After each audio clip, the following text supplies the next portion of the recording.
Imagine stepping off a plane into a country welcoming nearly 500,000 people each year, yet hearing our political leaders insist everything is under control.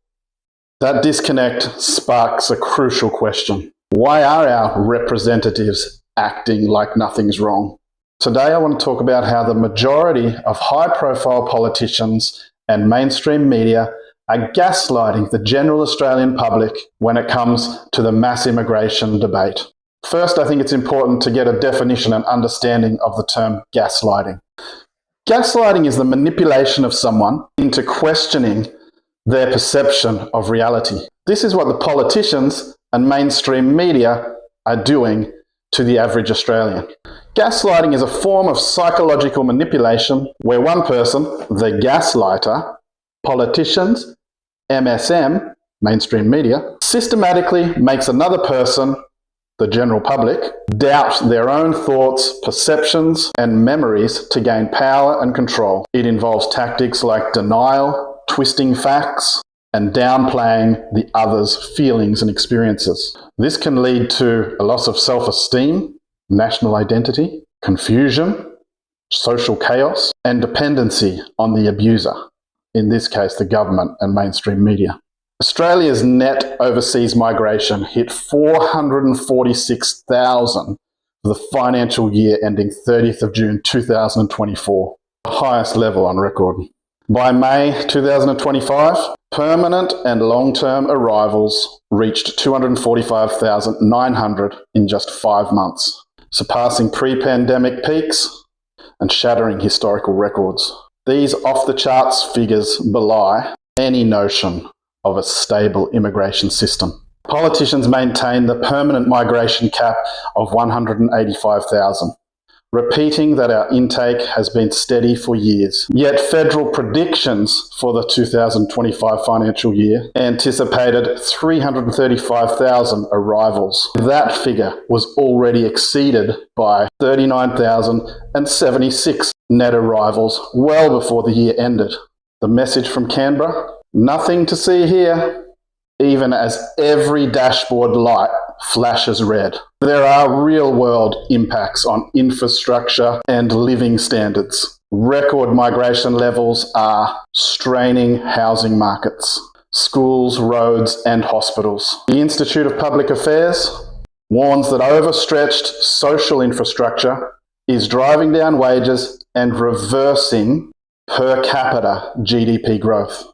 Affordable housing prices keep climbing. School and hospital capacity booking out years in advance. Wage stagnation, real take-home pay falling back to 2008 levels. Yet politicians insist that mass migration is the key to economic recovery, ignoring the lived experiences of everyday Aussies. These are the gaslighting tactics used in the public debate, how the leaders and media keep the public off balance. They point to headline GDP growth while burying per person declines. They tout record migration as success, not a policy failure.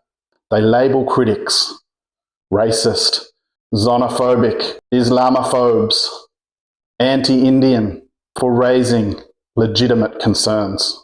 By shifting the conversation to emotion and identity, they avoid answering how we'll actually house, educate and employ an ever-swelling population. Australia deserves an honest debate on immigration. Politicians shouldn't gaslight us into believing a record surge is just business as usual. Subscribe, like and share this video if you're tired of their empty assurances. Comment below. How has this mass migration personally affected your community? Contact your local MP, even on social media, and demand a clear plan for sustainable population growth. It's time to hold Canberra accountable. No more smokes and mirrors. The mainstream media and the politicians are constantly gaslighting us into not being proud of our Australian heritage. Be proud of our Australian culture, society and heritage. Yes, we came from England and have inherited its democracy, political and social system. This heritage has manifested the great Australian way of life that is so attractive to people all around the world. People don't want to come to Australia for a little India, a little China, little Africa, or little Islamic experience. Those cultures have manifested their social and economic conditions that people want to leave desperately. The Australian national genesis began with predominantly European people from England, Italy, Greece, Malta, etc., who came here to forge a new and better civilization. What they achieved in 200 years is nothing short of remarkable. We need to be proud of this, protect and preserve it.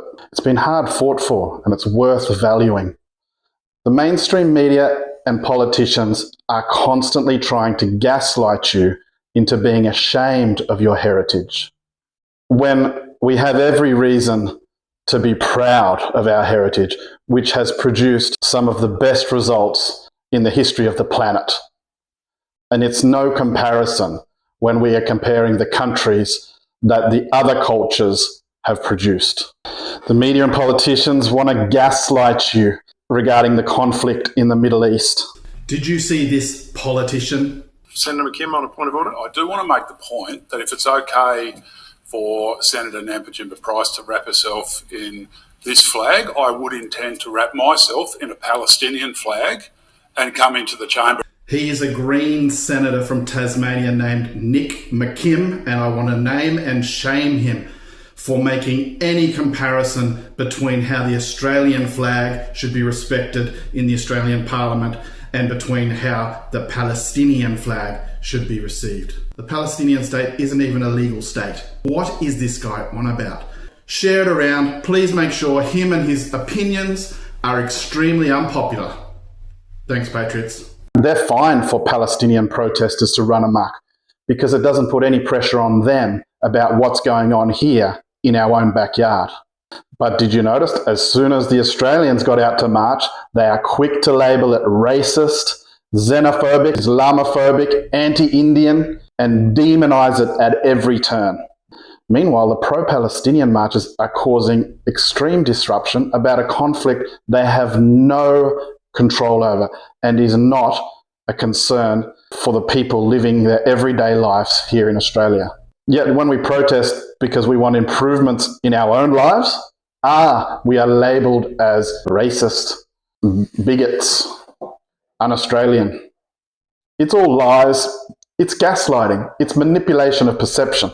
We now have social unrest, crime, youth gangs, which is very un-Australian, a housing crisis, a cost of living crisis, cultures celebrating gods and festivals that are not known in Australia and are not part of Australian culture. Don't be gaslit into believing this is normal. This isn't normal. Immigration without assimilation is invasion.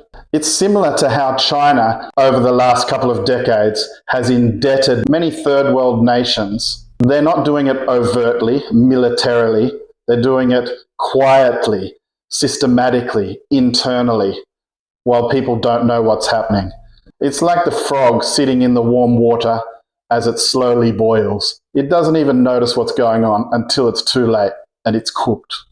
That is what they are doing to Australia at the moment, flooding us with unwanted immigrants. We need to reduce the number of immigrants and also improve the quality of immigrants. Bring people here who it's easier for them to assimilate to our culture. Many people groups in various countries that would find it fairly easy, relatively easy, to assimilate to Australia. Let's bring them. But at the moment, it's so important to also reduce the numbers, to take the pressure off the housing crisis, the cost of living, the hospitals, the schools, the welfare systems, and to let our country breathe and to reclaim its identity. So don't be gaslit by the politicians and the media. Stay strong, stay proud of your identity, your culture, your society, your heritage, your friends and your family.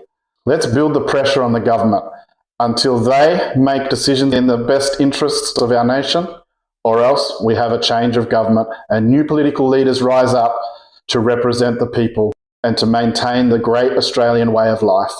There is some good politicians, Pauline Hanson, Alex Anchich, Senator Ralph Babbitt, to name a few, but you really have to be looking out for them as their voices are being drowned out. Let's show them support. Most of the high-profile politicians on both sides at federal and state level are either totally in denial and shouting racist and ridiculous comments, or else they're very weak on starting and having a mature discussion. Why can't we have a mature debate and conversation about mass immigration when we are expected to have mature debates about things like how many genders there are, what slurs can be said on a football field, and climate change alarmism? Until next time, stay strong. Australia is the best country. Cheers.